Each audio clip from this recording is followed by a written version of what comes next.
2 வருஷத்துக்கு முன்னாடி வரைக்கும் நான் எந்த கட்சியிலும் இல்லை. ஆனால் எனக்கு அறிஞர் அண்ணாவை பிடிக்கும், பெரியாரை பிடிக்கும், கலைஞரை பிடிக்கும்.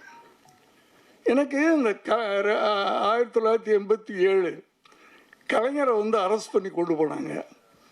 எனக்கு கஷ்டமாக இருந்துச்சு. ஏன்னா கலைஞரை நான் அண்ணன்னு கூப்பிடுவேன். என் அண்ணனை அரெஸ்ட் பண்ணிட்டு போகிறாங்க, கஷ்டமாக இருந்துச்சு. 3வது நாள் கலைஞரின் நீதிக்கு தண்டனைன்னு கதை நான் விளம்பரம் கொடுக்குறேன். அப்போது அவர் எதிர்கட்சி தலைவராக இருந்தார். எம்ஜிஆர்ன்ற ஒரு பவர்ஃபுல் பவர் ஆண்டுகிட்டு இருக்கு. கலைஞரின் நீதிக்கு தண்டனைன்னு தந்தியில் நீங்களாம் அந்த ஜென்ரேஷன் பார்த்துருப்பீங்கன்னு நினைக்கிறேன். ஃபுல் பேஜ் விளம்பரம். ராதிகாவை கூண்டில் நிற்க வச்சு கலைஞரை ஜெயிலுக்குள்ளே போட்டு